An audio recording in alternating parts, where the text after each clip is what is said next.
So I'm going to be the one who gets to introduce our speaker. Jeff Lichty is the manager of Florida Coastal Island Sanctuaries. He is responsible for protecting bird colonies along this coast of Florida, and he's going to be telling us all about the actions of the sanctuaries, what they do, what their mission is, and where they do it. And I just also want to say it is one of the um, programs that we support with our funds every year too. So we're glad to have Jeff here. Thank you, Jeff.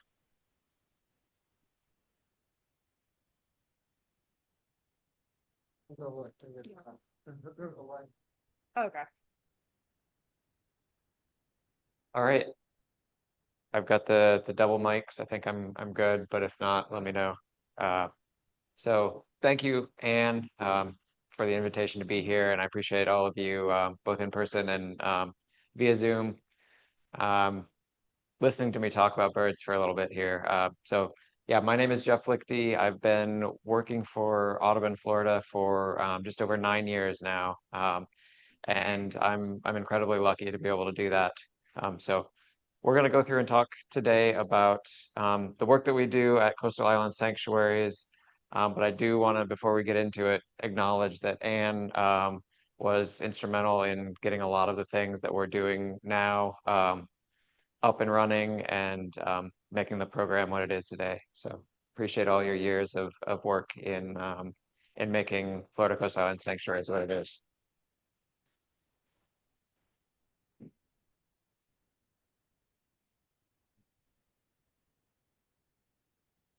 You say push the space bar. Okay, there we go. Florida Coastal Island Sanctuaries began in 1934 when not too far from here, for those of you in the room, just on the other side of the bay here, out these windows, um, there was a colony of birds that was getting shot out, getting hunted each year. They'd come and try to raise their young, and it was a time when people were hunting them for food as well as for feathers. And they're very easy target when they all come together into one colony. So this was the humble beginnings, a rowboat and a shotgun and a badge. Um, if any of you have been to the Schultz Preserve, just north of Apollo Beach, it's named after Fred and Ida Schultz, who were out there protecting those birds in those early years, putting their lives, on the line. Um, and that's sort of where Audubon gets the logo, the great egret. So they've got these beautiful plumes. That's what a lot of these folks were hunting the birds, trying to get those plumes that they would sell. Um, it was a really popular fashion at the time in women's hats, that they would use these plumes. So we're going to be talking about uh, waterbird colonies, wading bird colonies today. So I'm just going to stop and say what that is. So this is what a wading bird colony looks like. It's often loud and noisy, lots of different birds coming together to nest in the same place. Um, it's often on an island, so these birds are large and noisy and stinky. So they need a place where there aren't mammals that are going to be attracted. So raccoons, coyotes, bobcats, those sorts of things. So islands are a prime location to find a lot of these birds. Um, I tried to put in a lot of photos because that helps if I'm just talking and talking. I'm not necessarily sure they're award winning, but I wanted to make sure that you've got a good view of what the birds are and what they're doing. So this is another colony. These is a seabird colony. They'll nest on the ground, lay their eggs directly on the sand. So this is a mixed species colony again, where you've got royal terns and sandwich terns, and then down in the front are some black skimmers nesting as well. So the work that we do at Coastal Island Sanctuaries is trying to protect these places that the birds need. So We do a lot of management of the islands, restoration, and then monitoring the birds as well. Uh, so we work to reduce threats to the the birds and the islands themselves, and a lot of educational outreach to folks in the area and to groups. Anyone that's interested, we're happy to chat about birds. So one thing that um, I'll point out with this photo, the little blue heron, they've got white chicks. They spend the first year of their life in white plumage. So they actually start um, in the nest with that white plumage here. So where we work is, I'll sometimes call it the greater Tampa Bay area, but it is, Pasco County, inland to Polk County. We've got some sites that we work at there, and then down into Manatee and Sarasota counties along the coast.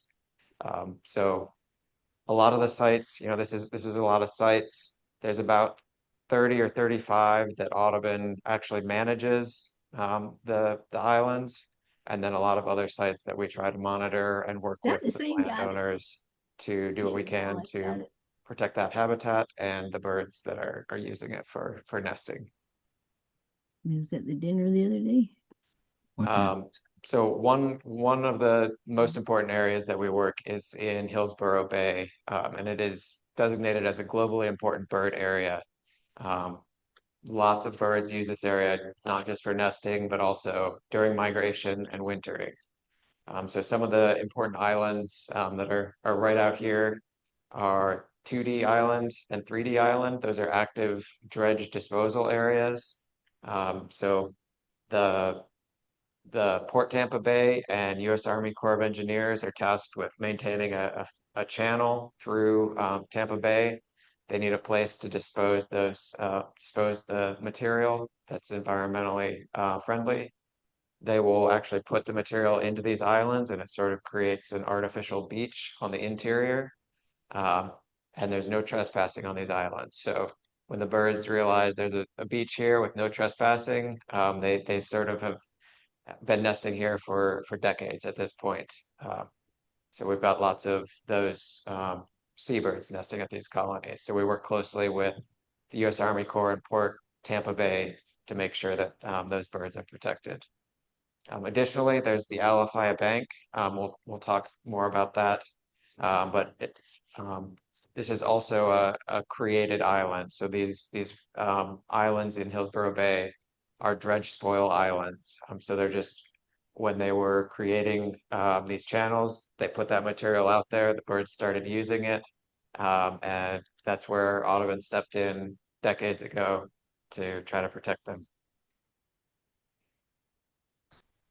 So the Richard T. Paul Alafaya Bank Bird Sanctuary is one of the most important places for these birds on Florida's Gulf Coast. It's an extremely diverse colony. We've got 18 different species that nest out there. 5 of them are state listed as threatened. The American oyster catcher is one, little blue heron, tricolored heron, reddish egret, and roseate spoonbill. So they all nest out there, rely on this habitat, as well as things like brown pelicans, cormorants, all of the wading birds in the area. Uh, so it's not just diverse, it's very abundant. So we'll have anywhere from 5,000 to 10,000 breeding pairs out there on this island. And because of that, it's been listed as a critical wildlife area by the state of Florida. So what that means, that's a special designation that only a few places around the state are given. It actually closes off not just the island, but the waters surrounding the island to public access. So this is, we'll talk about disturbance a little bit, but this is a huge thing for these birds to be able to know that they can come to this place, lay their eggs, raise their young in a safe place where there's no disturbance. So All right, I'm this is headed home while I'm listening to the Zoom absolutely meeting. critical habitat for sustaining these birds in Tampa Bay. And this is what Alafai banks can look at in full glory. These are a lot of white ibis. Carol Castle's a former employee took this photo, and it's just it's a beautiful place with all these birds. Uh, so the white ibis, very common species that we'll see in the yards in wetlands. Um, a lot of people don't know they actually start out life when they hatch out as a black fuzz. So interesting little tidbit about them.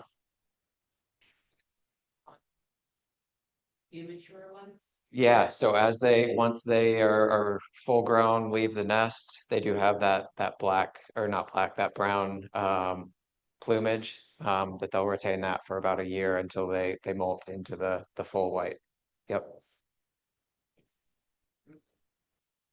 So one of the issues with these islands is a lot of them are dredge spoil islands. They aren't necessarily where sediment is accumulating naturally.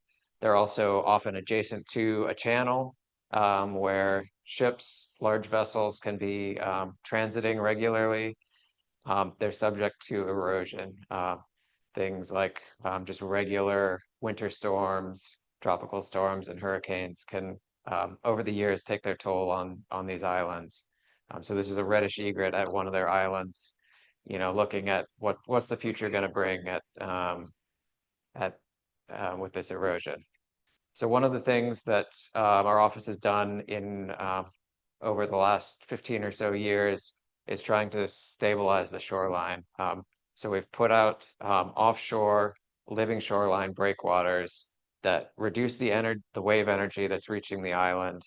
It allows that natural shoreline to be intact. So it's basically putting out pre-made concrete reef balls or other modules that are designed to be colonized by oysters. So it's basically um, a mile-long artificial oyster bar out at Alafaya Bank. And then more recently, we've also put in, we'll talk about that, a few other sites that we've been putting in these living shorelines. So this is a way that we can protect the island itself, um, and it's scalable. So this is an aerial image at Alafaya Banks. On the one side where we've got much higher wave energy, we use bigger units. On sort of the back side of the island where they didn't need to be as big, we put in the smaller units. So that's what they look like from above.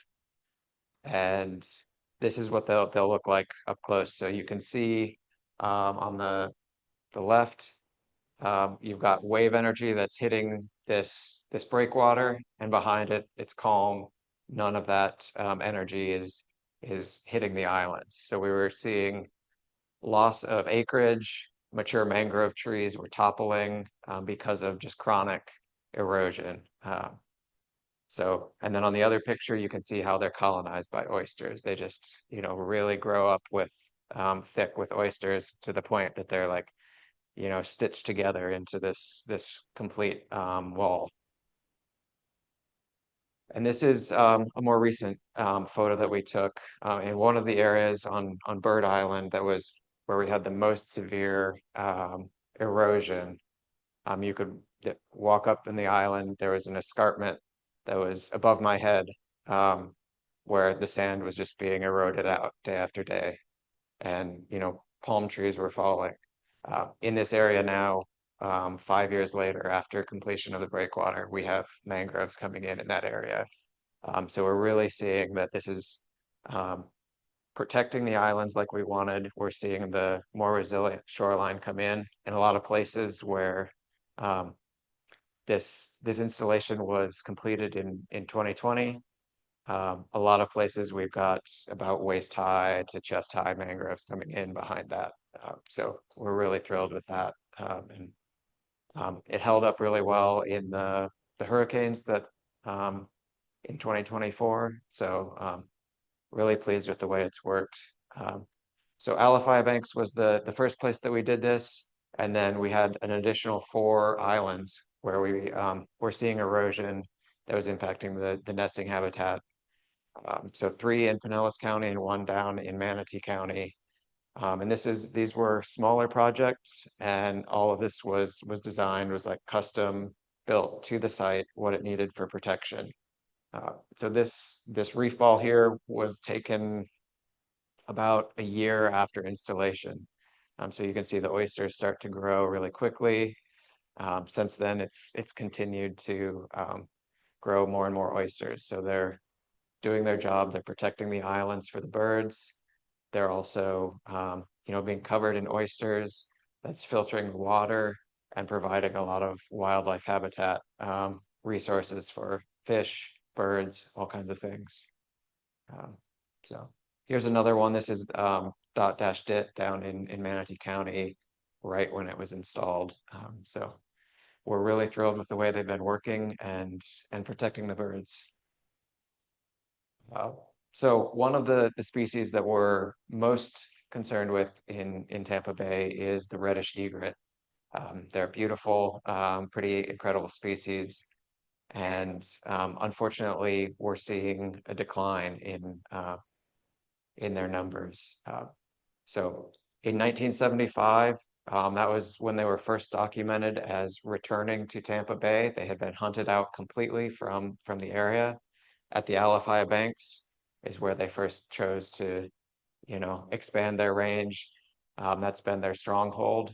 Their numbers increased throughout the following 25 years or so, and unfortunately, they're starting to decline again. Um, so we're working this year, we're partnering with Florida Fish and Wildlife Conservation Commission to do a statewide reddish egret census to determine what the population status is um, around the state and identify places that we need to be doing more and how we can best protect the birds.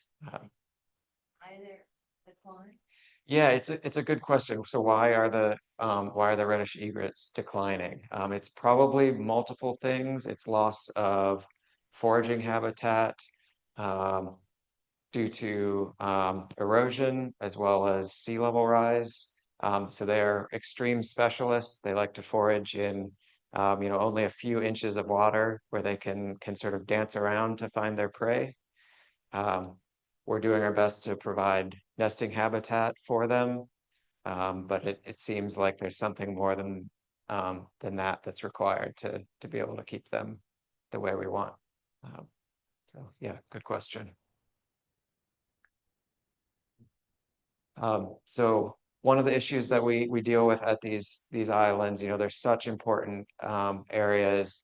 These birds are sensitive to disturbance. It doesn't have to be long.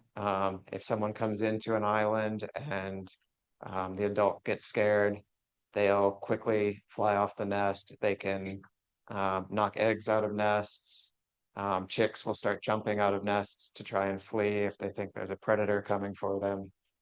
And additionally, things like fish crows will be very opportunistic coming in when the adults flush. They'll come in and start eating eggs. So oftentimes the human disturbance isn't intentional. People want to get a good picture of the cute birds, or they're fishing or doing something else and not really concerned with the birds. But it can have a real impact. So that's one of the things that we work um, to try and reduce as much as we can. And that's why that critical wildlife area at Alafaya Banks is so important to be able to give those birds enough space so that they can raise their young. So we do a lot of posting of signage and educational work at some of these sites where we see a lot of tourists come through or other disturbance. Additionally, at 2D and 3D, we work with the port to make sure that those islands are posted. We've got these restricted area, no trespassing. Um, so American oyster catchers are one of my favorite birds. Um, they have these little chicks that run around. Parents are such good parents. They're doing their best to keep them safe. So in this photo, it's a little hard to see, but there are 3 chicks. There's one in between the adults and then 2 on the right side, one sort of behind the adult. Um, yeah, it's not showing up here. But yeah, just to the right of the adult. So they're camouflaged. That's what they're designed to do, is not be seen. So But they're really sensitive to disturbance. If someone comes in to sunbathe or enjoy the shoreline, those birds will get off the nest, and the eggs can just bake in the sun. So we talked a little bit about Colony Watch. I'm also going to put in a plug and let everyone know how important it is. So Colony Watch, we have a lot of inland sites that are in places that are easy for, or relatively easy for volunteers to monitor. Um, so we have a program with Tampa Audubon Society and other volunteers to go out, monitor these sites regularly, provide regular eyes on the ground of what's going on in these colonies. Are they facing threats? Do they have, which species are nesting there? How many of each species? So it's a lot of really important data that helps us to understand what's going on, not just at that site, but with all these species across the region. How are their populations doing over time? Are they having success nesting at this site? Are there ways that we can identify some threats and do something about it to make sure that the birds can have a successful place to nest? So this has been a long-standing program for decades. We pulled the numbers for last year.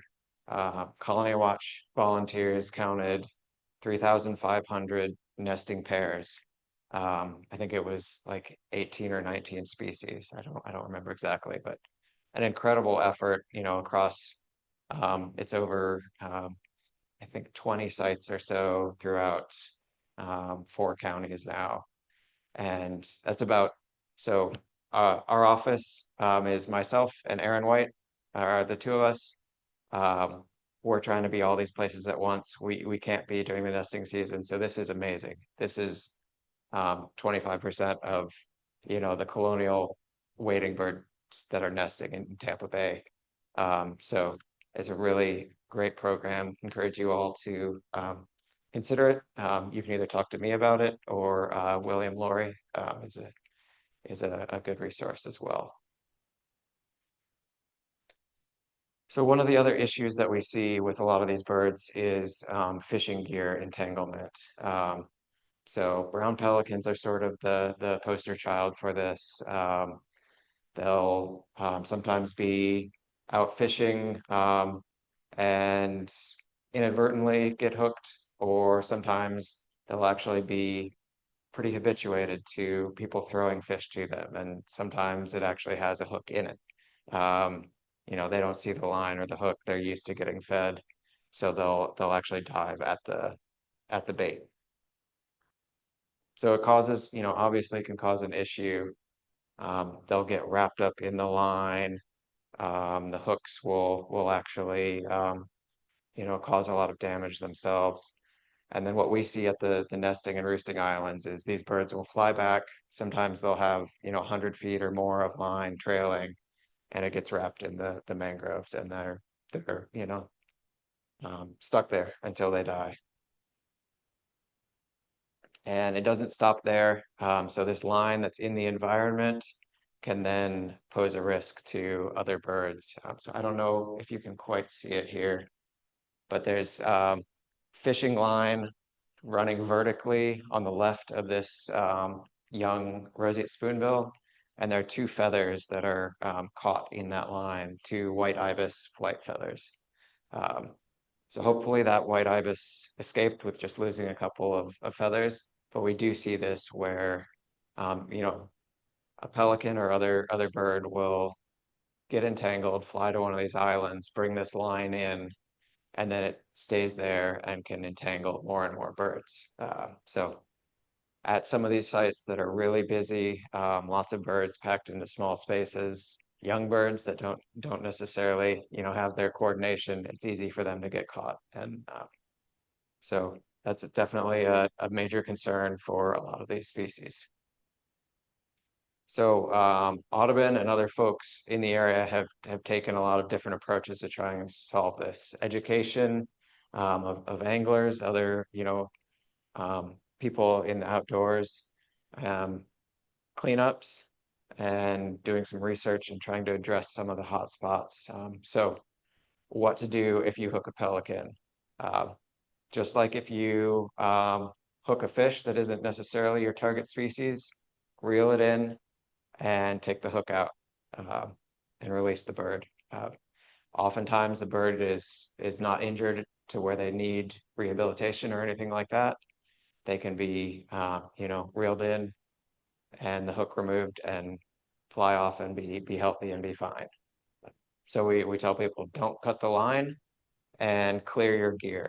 So if you are out fishing and catch the mangroves and instead of just cutting the line, go and actually um, remove that gear from the environment because it poses a big threat to these birds. So one of the things that we do at these islands each year, we partner with Tampa Bay Watch. It's a long-standing, over 30 years now, working with them to have volunteers go out to these islands. Over 30 islands each year get cleaned, and we come up with over 10,000 feet of fishing line and hundreds of hooks each year. So this is just a chronic thing. Each year these islands get cleaned and accumulate that much line.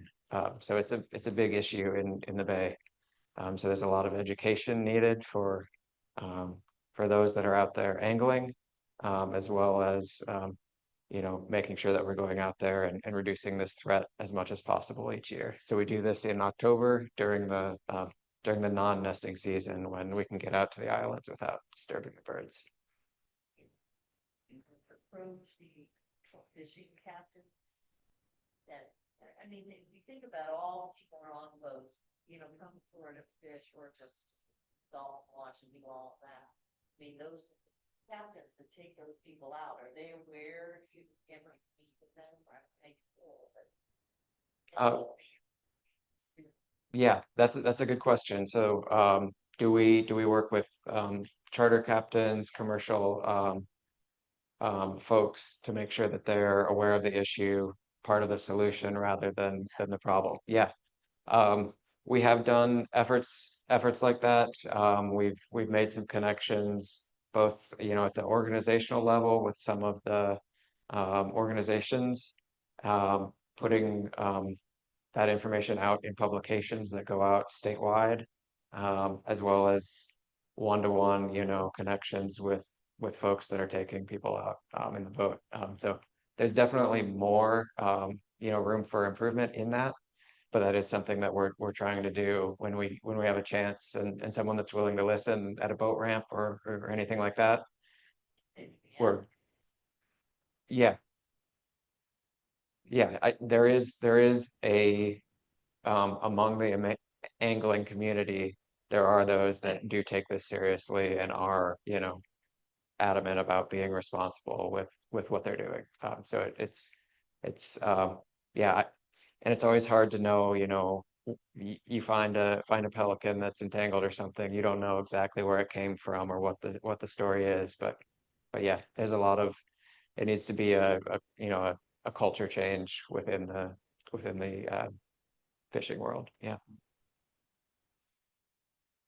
So one of the things that we've done to try to understand this a little bit better is we started banding pelicans. A lot of them were coming into wildlife rehabilitation centers like Save Our Seabirds or Seaside Seabird Sanctuary.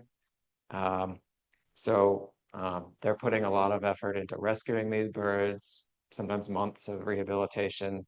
We just were like, we'll start putting some bans on these birds, see how they're doing, where are they getting into trouble, what sort of information can we learn from this? So we put these orange alphanumeric bands, so each one gets its own unique code, um, and then they're released. Uh, so this is I'm always getting additional resites, and this is not up to date to the day. There'd be more that I could add to this, but we've got I think it's like 500 resites now. Um, you know, about 2/3 of the birds have been seen at least once. So we're getting a lot of good data. They're moving around the Gulf. Um, you know, it's thought that the brown pelicans in Tampa Bay are largely residents. But what we're seeing with birds that we've, been entangled here, um, then they go off to fly to different places. To me, that indicates they're maybe from those places. They're breeders. They were hatched out in other places. So we're impacting not just our own, Tampa Bay pelicans. This is a problem that uh, is impacting birds around the Gulf. So some of the things that we're learning, habituation is definitely a contributor. We'll get reports of birds that are hanging out at fishing piers, places like that. We've had people that will report, X26 is really, really friendly, something like that. That's not a good thing necessarily. So we're seeing things like that, and we are seeing some of those birds coming back into rehab or finding them entangled, dead later.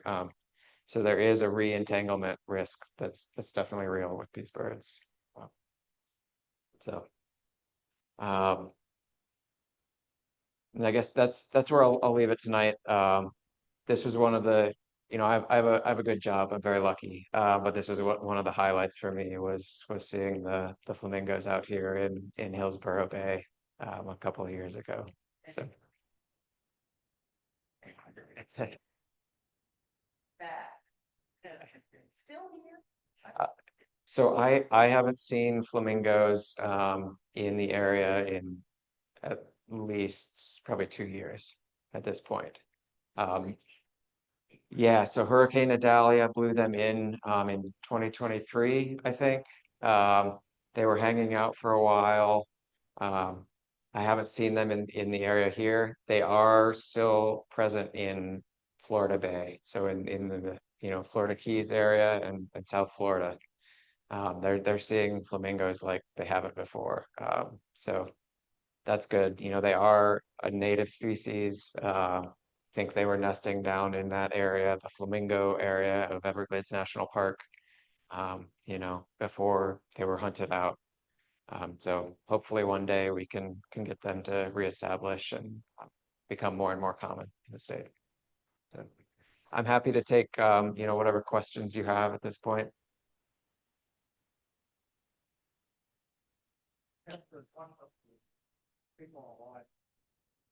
I'd like to know, what do the cleanup volunteers do and how do they do it? Okay, what do the cleanup volunteers do and how do they do it?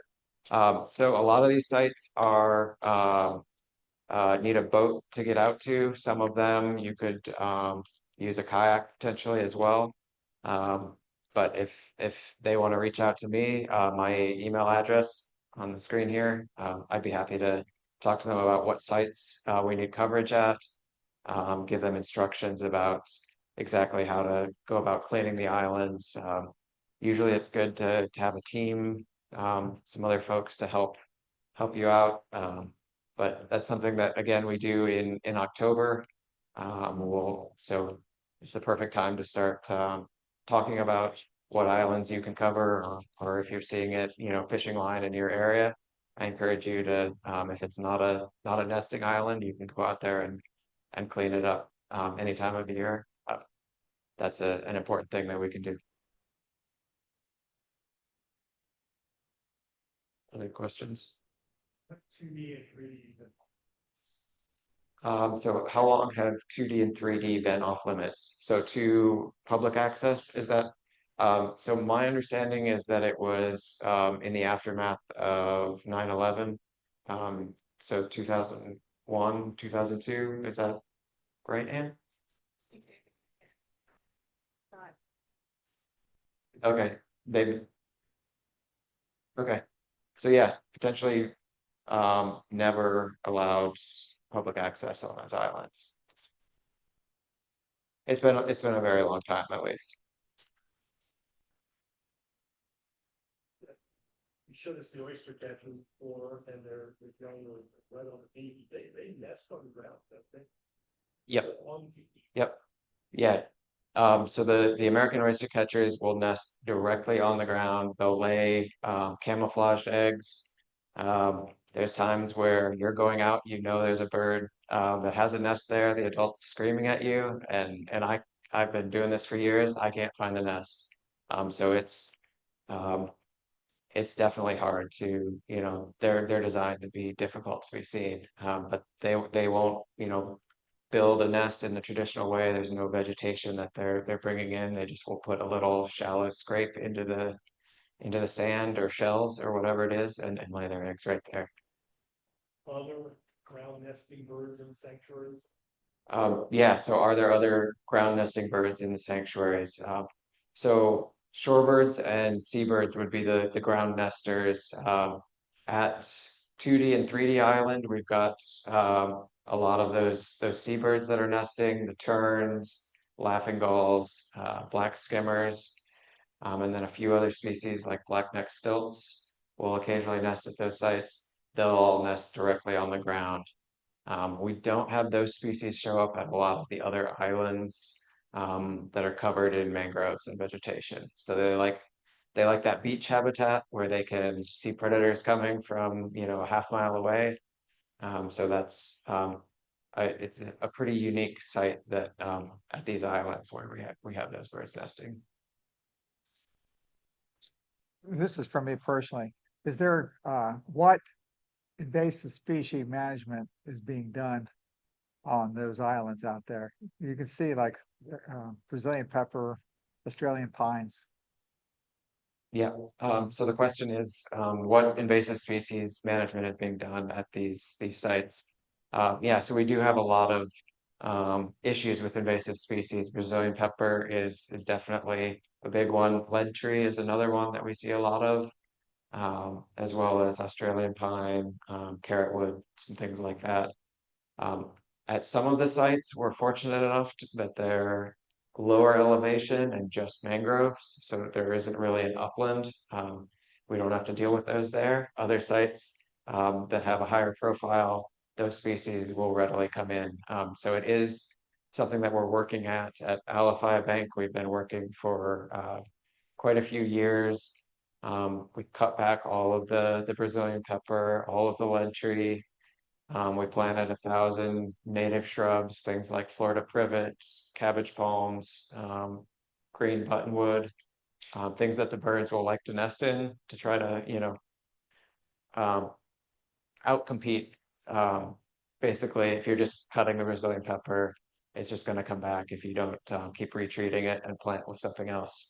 So we want that vegetation at those sites for the birds to nest in, but we do want it to be native. So it's an effort. So we've been retreating at Alafaya Banks over the years. It's really tricky because we've got nesting out there from about Thanksgiving to September. So we've got, some really hot, buggy, hurricane-filled months that we can actually get out there to do any invasive treatment. But we're working at it. It's a constant battle for sure. Aren't we lucky that they nest so long? Yeah, I mean it's a good problem, right? To have nesting for that much of the year. Yeah, the great blue herons they like to start right around the first week of December often. So yep. Okay, you keep saying we. Who's we? We Because I'm saying that because you already said there's only two in your office. Yep. You can't we who's doing the invasive species part. Good question. So who is we? So we're an office of two people, myself and Aaron. We are busy. But also we have help from volunteers. We hire volunteers to do, the chainsaws and the herbicide and things like that. Yeah, we hired people to do a lot of the invasive work. Manage that too. Yeah. I mean, since they don't kill everything. Yeah. Yeah, you have to oversee them and make sure they're First of all, one of our friends' husbands named those, he volunteers to name those. Tampa Bay Watch. Mhm. Is the Tampa Bay Watch that you do it through? Are they the ones that make them? So the question is about the oyster balls. Is it Tampa Bay Watch that makes those? So at the sites that we've put out, the living shorelines, the oyster balls and things like that, those haven't been through Tampa Bay Watch. Those are, again, we're hiring a contractor. They're pouring, mixing the concrete, pouring those and doing all that. They're at a bigger scale than what Tampa Bay Watch uses. So some of those are 5 feet tall. Some of them are 8,000 pounds. So yeah, but we do work with Tampa Bay Watch. They're using volunteers, doing a lot of great things, protecting some bird nesting islands, some of the Audubon-owned islands. They've come out and done some. It's more preemptive, like before there's major erosion. They're trying to protect important places. So we do work with Tampa Bay Watch on a lot of things. Yep. If you had a blank check, what would be your first project? If I had a blank check, what would be my first project? That's a really good question. I guess I should have the answer to that ready. Um, Yeah, I yeah, I mean we do have a lot of different work. I think if we were able to, one of the things that we're trying to do is beneficial use of dredge material. So there's a lot of dredging going on in the bay, a lot of sediment. A lot of these islands need, renourishment, or can we, create islands in new places, things like that. Um, it would be a big check, but being able to work with those partners to utilize that sediment, we're looking, 10 years down the road, 50 years down the road, what's sea level gonna be at? How do we make these islands as resilient as possible to be able to maintain these critical nesting areas and these birds in Tampa Bay, and be able to use resources like that is definitely going to be part of the answer. With your oyster barriers, have you ever had an issue with people harvesting? So have we ever had an issue with people harvesting oysters from our living shorelines? Not that I'm aware of, but that doesn't mean it's not happening. Yeah, you do see people That's an idea. that are yeah, harvesting oysters around Tampa Bay at times. I don't think it's the scale that is going to impact the birds, but yeah. Talked before about with the raised egret, the problem is not so much nesting habitat, but foraging habitat. Is there any kind of a plan for addressing that situation? So with the reddish egrets, is there any sort of way to provide them with more foraging habitat or address the loss of foraging habitat? That's a good question. There are opportunities with beneficial use of dredge material to bring up, not just create islands, but to bring up the bay bottom in places to shallower areas to try to increase that acreage. Another issue, so Three Rooker Island in northwest Pinellas County, that's a really important reddish egret site. They've got great foraging out there on the weekends. It gets swamped with boats. So another option would be, so they're basically excluded from foraging in a lot of those areas for, Friday through Sunday. So they have to find, potentially lesser quality sites to go and try to get their food.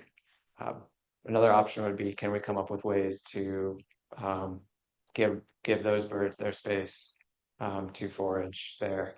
So something like creating a critical wildlife area there, excluding people from sections that are, critical habitat for reddish egrets, um, would be a game changer for them out there.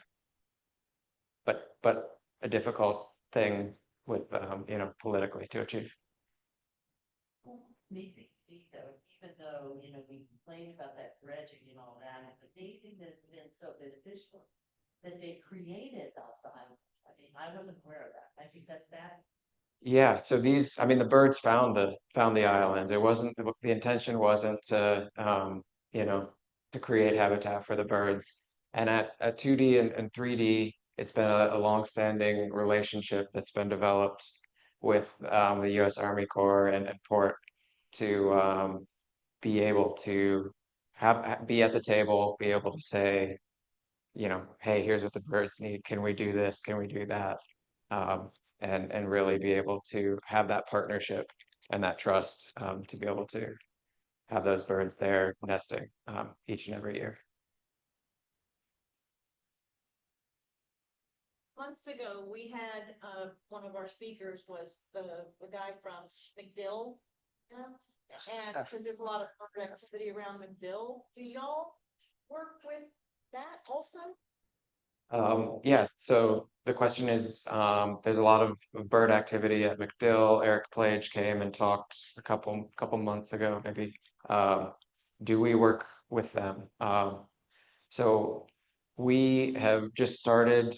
They are looking at, you know, they were looking at this before the hurricanes, but especially in the wake of the hurricanes, they're very low lying, had a lot of, you know, their structures flooded.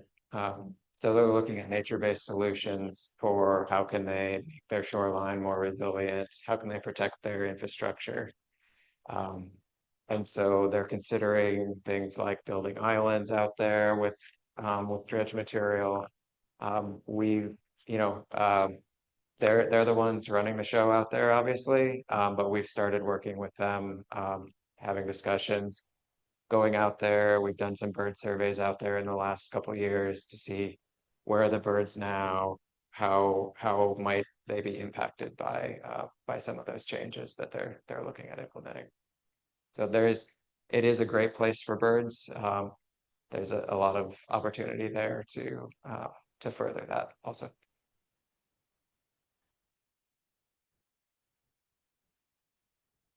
Sea level rose 70 feet in the branch being impacting the region. So how does that, when you're looking at how that factors in the planning? Yeah, so sea level rise has been happening, is only accelerating. Yeah, so how's that going to impact the birds? How does that impact our planning for the birds? Yeah, a lot of these, you know, we go out and monitor these colonies. We are counting birds out there for decades, looking forward 20, 30 years. Some of them aren't going to be there probably. A lot of them are just mangroves. Like I was saying, they're very low lying. If those mangroves die, some of these islands are getting to the point where um, they might be too low to even have, you know, new recruits come in. So we're really holding on to what we have, trying to figure out how can we make those islands as resilient as possible. So a lot of this shoreline protection will help keep you know, those mangroves there strong for as long as we can. But yeah, the landscape will be changing, and we're trying to have as much redundancy. So if we can have 3 or 4 islands in an area and not just one, that's helpful. But yeah, it'll be changes that are coming, and we're yeah trying to do what we can. I think building up some of the islands in select areas would be very helpful.